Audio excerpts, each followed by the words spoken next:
Já aí de cara com ele, querido André Machado, CEO do Projetos 10%, nosso querido ogro de Wall Street. Muito bom dia para você, André. Bem-vindo. Bom dia, meninas. Bom dia a todas. Bom dia, Isa. Bom dia, Paula. Bom dia, Débora. Seja onde você estiver aí É na Argentina que ela tá, né? Tá passeando. Mas você sabe que aqui não tem passeando. Isso, né? De férias, mas trabalha. Você viu que na semana passada ela entrou. Você acha que é só você da praia? Ela teve que abandonar o esqui dela ali e entrar, né? Jornalista veio, tem que falar o primeiro lugar, né? Fala a verdade. Mas é aquele ditado japonês, né? Quem faz o que ama nunca vai trabalhar na vida. Exatamente. Eu não acho que eu trabalho, eu me divirto. É japonês ditado? Não sabia. É bem japonês. Pelo menos sempre me disseram que era, né? Mas já disseram que tem tantas frases do Warren Buffett que não são dele.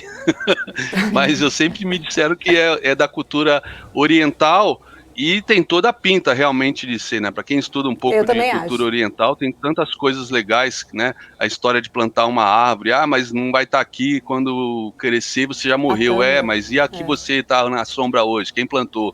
Então tem muitas coisas da cultura oriental de longo prazo, que inclusive é uma das coisas que, vindo aqui para o mercado financeiro, eu sempre comentei com já mais de 15 anos, né, que eu comento isso, a ascensão da China sobre o Ocidente. Eu sempre levanto esse risco, porque aqui no Ocidente, né, a democracia, como dizia Winston Churchill, é o sistema de governo, é o pior sistema de governo que existe, fora todos os demais. Então, a democracia não é perfeita, né? Só que uma das coisas que eu acho que não pode mudar, não estou dizendo que não sou contra, mas o que atrapalha muito num sistema de democracia é a eleição de 4 em 4 anos, ou seja, o político acaba, infelizmente, pensando só nos 4 anos dele, principalmente se for para ganhar outro mandato. Lá na China não, né? Os caras, né? O Xi Jinping está indo para o 3º mandato, já mexeu lá na Constituição, pode até ter um 4º, 5º, se for eleito pelo PCC, ou seja, ele consegue trabalhar num plano aí de longo prazo, pensando lá em 2049, fazer da China uma grande potência global, que é o que eu falo que o Ocidente tem que lutar todos os jeitos para impedir que isso aconteça, e a primeira cagada do Ocidente, desculpa a palavra, foi não ter trazido a Rússia, que é um país, apesar de dimensões continentais, né, e que vai até lá, quase até vai até o Mar do Japão, né, 85% da população é europeia, e desde Pedro o Grande, né, no século XVIII, o Império Russo, né, da época, se voltou completamente para a Europa, ou seja, o Ocidente deixou de trazer a Rússia para perto de si, ficou tripudiando que o capitalismo venceu o comunismo, aqueles anos 90 de caos, de corrupção, de baixo crescimento econômico, deixaram tudo preparado para a ascensão do Putin, e que agora, independente desses erros do Ocidente, a gente, no caso nós do Ocidente, né, temos que dar apoio, independente dos erros e do discurso aí contra os Estados Unidos, etc., temos que dar apoio para que o Ocidente ganhe essa guerra. A Rússia não pode ganhar, porque se a Rússia ganha, quem está ganhando é a China também. Isso aí, André, desculpa, a agenda não sei qual era do dia, mas... Muito bem colocado. Não, eu queria falar, você começou falando, né, de uma fala aí tão importante, né, uma fala que a gente trouxe aí do ser do Japão ou não, quem ama o que faz não trabalha. Eu queria falar de uma outra fala que pode impactar muito o mercado, inclusive só para falar uma outra questão, André, parabéns, acertou tudo que ele falou na quinta-feira, a gente viu acontecer depois aí, exatamente no final da semana. André, a gente ouviu aí essa fala do Campos Neto, né, trazendo aí contrariando um pouco a perspectiva e a expectativa de uma final de uma Selic em 13,75, trazendo essa possibilidade de 14%. Como deve ser a reação do mercado aí, depois dessa fala aí, chegando aí? Será que o mercado estava precificando realmente os 14 ou estava sinalizando muito que seria 13,75?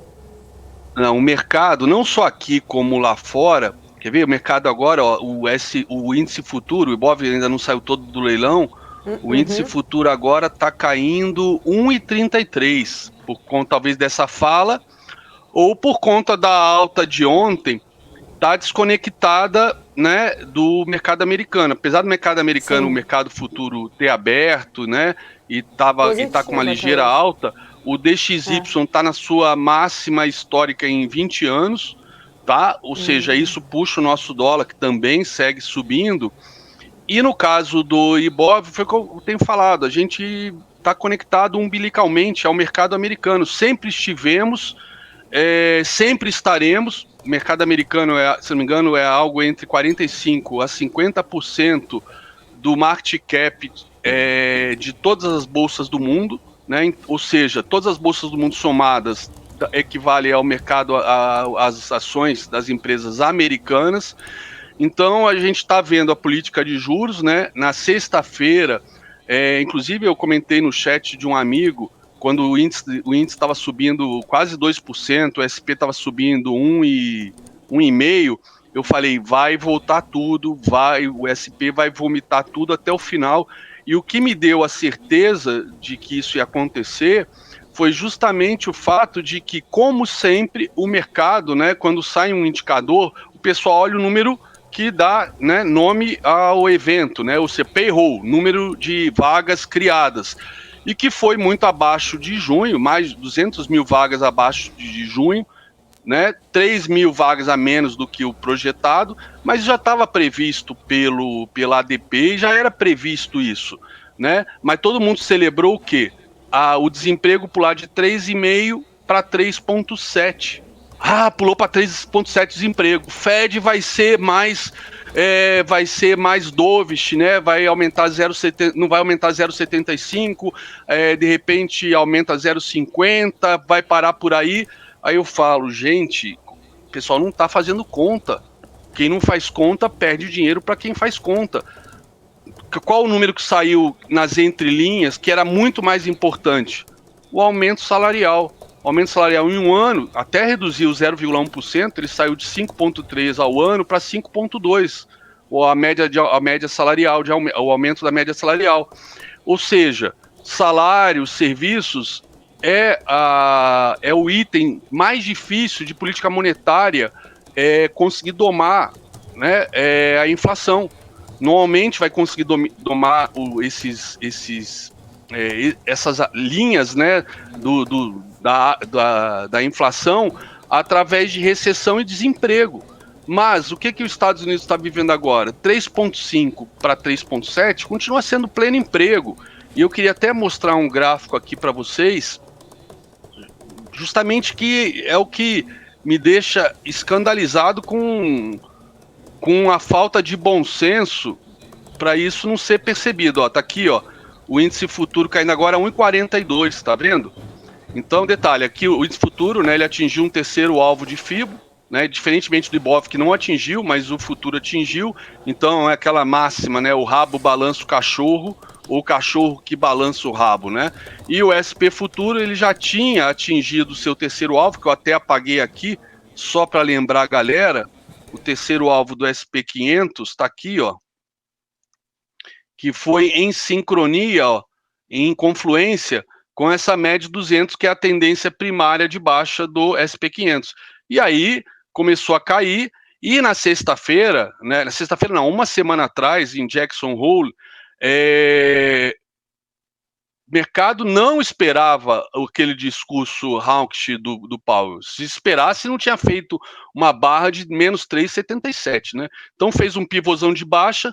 Semana passada, na quinta-feira, praticamente cravou o segundo alvo, que é normalmente o esperado, né, de movimentos do SP, e depois corrige, faz um pullback e, se for o caso, continua para ir buscar o terceiro alvo, mas ele parou exatamente na retração, na última retração desse movimento de alta que cravou o terceiro alvo, e que eu vou apagar novamente esse estudo para ficar mais limpo. Mas o que eu queria mostrar para vocês, tá aqui, deixa eu trocar só aqui o meu layout. Vamos lá, vamos olhar o índice de desemprego dos Estados Unidos. Está aqui.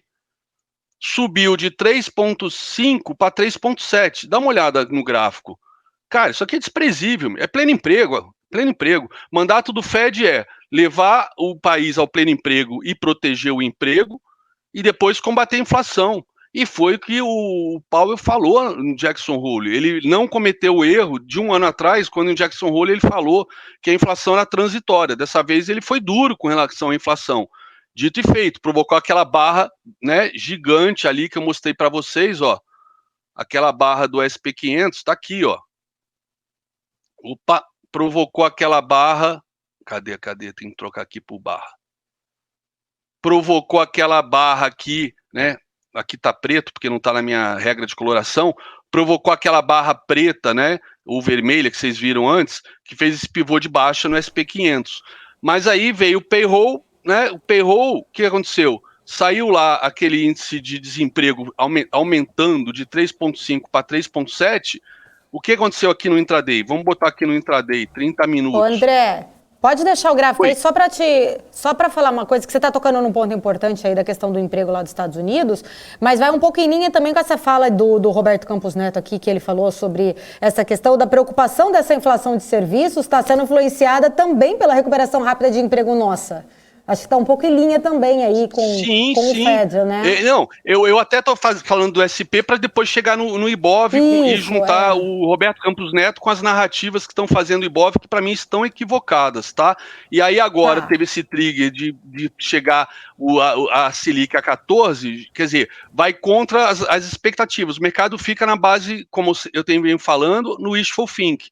Então, o que acontece? A gente está vendo aqui, ó, essa barrinha aqui, foi exatamente a barrinha das 9 horas antes do sair o payroll na sexta.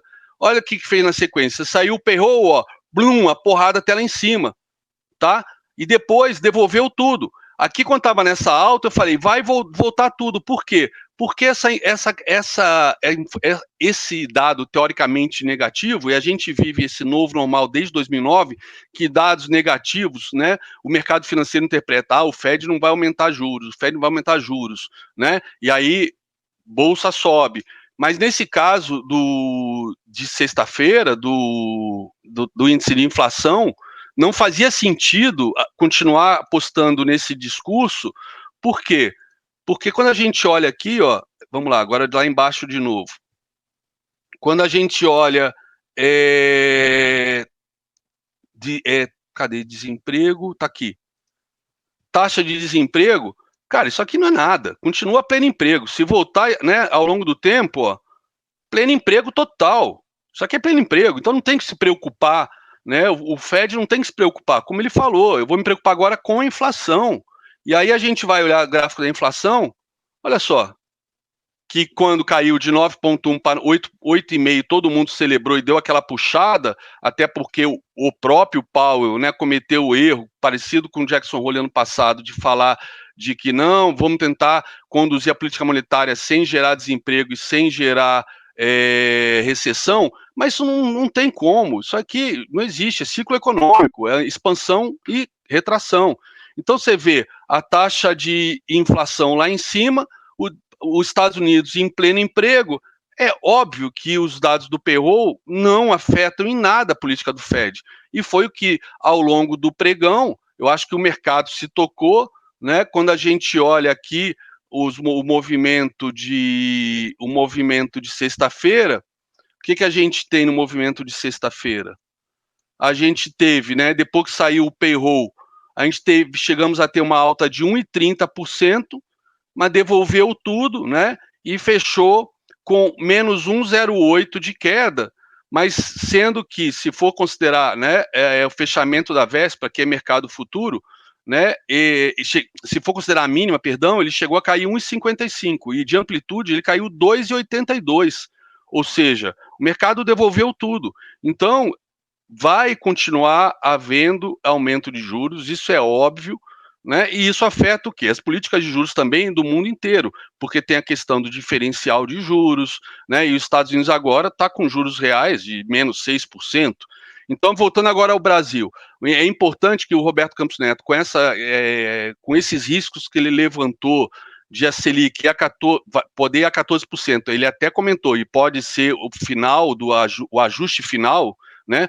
Que era até eu entenderia até como uma coisa a ser comemorada, um ajuste final, mas ao mesmo tempo, né, ele não deu perspectiva nenhuma de cortes aí para o ano que vem, porque está preocupado com com a inflação de serviços que está acontecendo, né, no mundo inteiro, estão tendo que reajustar no mundo inteiro, mas também com a questão da desoneração dos impostos, que não sabe como é que vai ficar no que vem, né, é receita que o Tesouro está abrindo mão. Tem a questão do Auxílio Brasil, que inclusive na PL Peloa, né, saiu só os 400 reais, mas Bolsonaro disse que vai dar, etc., e que vai procurar bom, estou considerando ele vencendo, né? Pelo amor de Deus, espero que sim. Apesar de eu não gostar do cara, desculpa o comentário político, mas espero que sim. Mas vamos ver se ele vai conseguir espaço para botar os 600 reais que ele está prometendo. Talvez seja só discurso de campanha, né? Mas, enfim, tem um monte de incerteza no radar. Tem a questão ainda da Europa, né? A energia. O petróleo, por exemplo. O petróleo agora sobe 1,05. A OPEP anunciou ontem cortes para manter o petróleo no patamar pré-pandemia, já que está vindo uma recessão aí pela frente, né? Então tá aqui. E o petróleo, deixa eu até trocar, aqui não tem estudo completo. O petróleo, ó, tá aqui, deixa eu botar petróleo. O petróleo, ó, ele está apresentando uma divergência de alta, tá? Sinalizando isso aqui pode ser um padrão de acumulação e uma divergência de alta num contexto de última retração, e é a retração principal para reversão de tendência muito em commodities e também moedas. Veja só, veja aqui o topo, né, que foi rompido, que foi lá cravar o terceiro alvo, aqui só violou, mas fechou no terceiro alvo nesse dia aqui, dia 8 de março, e depois foi lá cravar de novo o terceiro alvo, tá? E aí tá aqui nessa retração que é a cabeça desse pivô de alta. Então, aqui com um padrão de divergência, eu acredito que o petróleo volta a subir com a questão da OPEP, principalmente com os cortes que a Rússia está fazendo depois da decisão aí do G7 de criar um teto de preço para o petróleo e para o gás russo.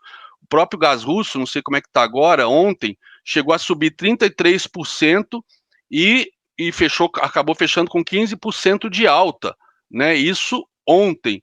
Então, isso aí vai levar, obviamente, por busca de mais petróleo, aquecimento de termoelétrica usando diesel, carvão, e tudo isso, né? Quando o petróleo vai subir fertilizante, vai subir alimentos, né? Por conta do transporte, também por conta dos fertilizantes, a base, né? Dos mesmos, da mesma matéria-prima. Então a gente está num cenário de muita certeza e o Roberto Campos sabe disso. Ele, obviamente, tem que medir as palavras, né? Coisa que o Powell não fez muito bem. Agora parece que está se corrigindo, até porque medir as palavras é uma maneira de ancorar a expectativa de inflação. Então, DXY, como eu falei, ó, DXY está rompendo, né? Rompendo a sua máxima histórica em 20 anos. Está aqui, ó, em 20 anos. Ó, se a gente olhar o DXY, está aqui, ó. Desde 2000, né? Ele rompeu aqui essa máxima, ele rompeu o patamar aqui de junho de 2002, mais de 20 anos atrás, ó.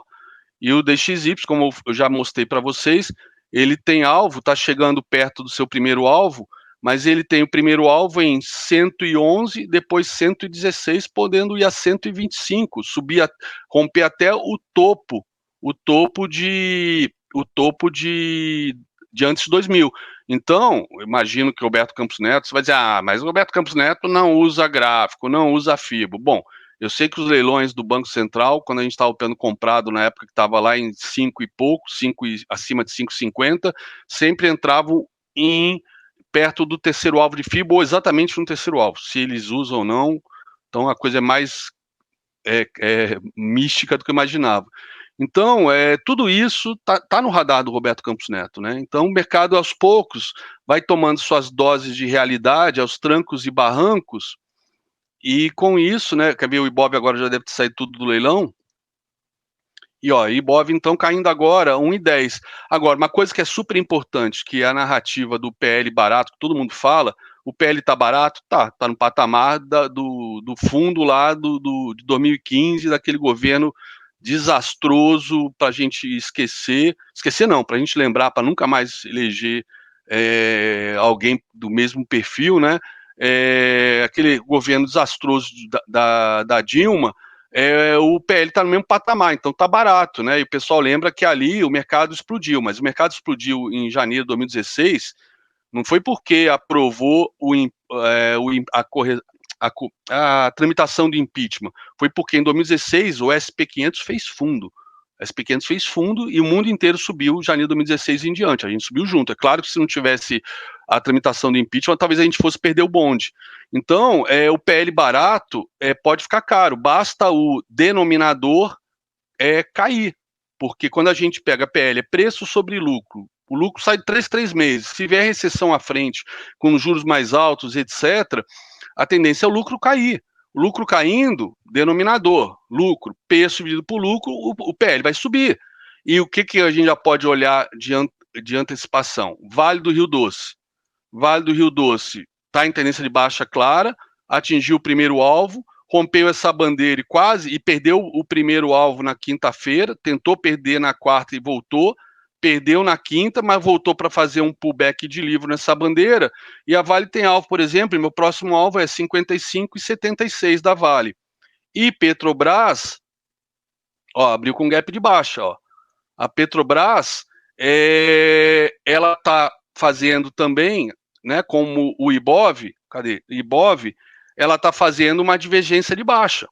Divergência de baixa significativa, já fez advance breakdown. O que é esse advance breakdown? Já rompeu este fundo aqui do dia 19/8. E a Petrobras atingiu um quarto alvo de FIBO, né? Deu realmente uma esticada, foi além do terceiro alvo, foi no quarto e fazendo divergência, bem em linha com o Ibov. Né? O Ibov também, assim como eu comentei com vocês da divergência de alta do Ibov, que o Ibov deveria acompanhar o SP futuro, né? Divergência de alta, advanced breakup, né? Que é o rompimento, o indicador de força relativa rompendo o topo antes do preço. Agora o Ibov está fazendo divergência de baixa e já fez o advanced breakdown, né? Ou seja, o indicador rompendo fundo antes do preço. E aí você olha a Petrobras, que tem 10% do peso, fazendo igual, então beleza, deve realmente continuar. E a Vale já está em tendência de baixa, mas a Vale pode subir. Então, eu acho, pela situação da China, que a Vale não sobe. É só olhar o minério de ferro, né? Minério de ferro aqui, tendência de baixa. Opa, deixa eu botar aqui no diário. Tendência de baixa extremamente forte no minério de ferro, tá? Ele já foi no primeiro alvo, tem segundo alvo aqui em $79 a tonelada, com suporte meia boca aqui na região dos $85, mas tem alvo em $79 a tonelada, quiçá $50 a tonelada. Isso afeta diretamente o lucro da Vale. Pode ser compensado com uma alta do dólar, claro, mas não vai compensar 100%, né? Então, e mesmo com a China fazendo tudo que ela está fazendo, ontem reduziu o compulsório em 2%, né? E com isso deu uma puxada na China, mas, acho que o melhor termômetro porque acontece Ops, aqui é o petróleo. O melhor termômetro porque acontece na China sempre vai ser o mercado imobiliário, infraestrutura, né? Porque foi em cima disso que o PIB chinês cresceu nesses patamares. 30% do PIB chinês são essas grandes obras, né? E a China está completamente encalacrada aí com esses empréstimos feitos para incorporadoras. Os bancos estão realmente, alguns bancos não têm o dinheiro sumiu, outro, por isso que até a gente viu revolta lá da população que estava pagando hipoteca e pararam de pagar. Alguns outros bancos estão indo, né? Estão no bico do corvo e ninguém mais agora tem confiança para continuar comprando imóveis e inflando o mercado. Mas está lá a China querendo cada vez dar mais crédito, está baixando tudo que é todas as modalidades de taxa de juro, enquanto o mundo inteiro sobe. Então, a gente vê a prova dos 9 no minério de ferro. Então, quando a gente vê Petrobras e Vale já em tendência de baixa, que pode piorar. Petrobras, depois de uma esticada, pagou dividendos espetaculares, a empresa que mais pagou dividendos no ano no mundo, mas que antecipou dividendos para fortalecer o caixa do Tesouro. Não vai ser assim então ano que vem. Ou seja, o PL, que todo mundo fala que está barato, pode ficar caro. E mesmo, independente do PL, tem a questão umbilical aí com o SP500, que eu insisto que a gente sempre acompanhou e sempre acompanharemos, né? A menos que realmente a gente esteja numa situação privilegiada, que não é o caso. Quando se fala que a gente está muito melhor que a Europa, falo, peraí, vamos mudar a frase, a gente não está muito melhor que a Europa que está muito pior do que a gente, né?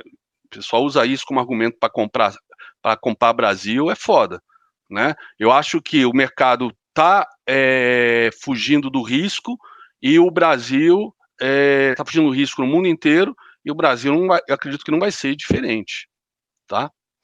Então, vou até encerrar aqui para liberar para o Felipe Dávila, que eu também quero assistir a entrevista dele.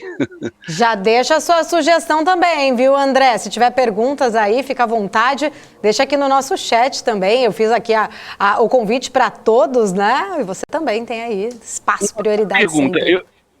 Eu considero que o Tarcísio de Freitas vai ganhar o governo de São Paulo, se Deus quiser. E apesar desse discurso, mas ele é carioca, o pessoal da esquerda, ele é carioca, não sei o quê, grandes merdas de ser carioca, eu também sou, e moro em São Paulo, mas a questão é... Porra, o Ciro não é de Fortaleza, ele é de Pindamonhangaba. Não sabia disso não. Não é nascido no Ceará, aquele sotaque arretado dele, ele era de lá. Então, eu acho que o São Paulo, com metade do PIB do Brasil, tem que ter o melhor governador possível do Brasil. E o Tarcísio de Freitas foi o melhor ministro que já surgiu na história do Brasil. Primeiro lugar no IME, né? Meu pai também foi primeiro lugar do IME em 73, com muito orgulho, eu lembro disso. Eu sei quanto é difícil, eu estudava todo dia até as 3 da manhã, das 7 da noite às 3 da manhã, para conseguir se formar em primeiro lugar. Então eu tenho ideia da mente brilhante que é o Tarcísio, e os números, o trabalho dele não nega. Beleza, ele vai ser governador, vai vir candidato a presidente para ser o melhor presidente do Brasil, se Deus quiser. Como é que o Novo vê essa ascensão dessa potência, acho que imparável, que é o Tarcísio de Freitas, para daqui a 4 anos? Vou fazer essa pergunta. Estará aqui na nossa pauta. Faremos essa pergunta para o Felipe.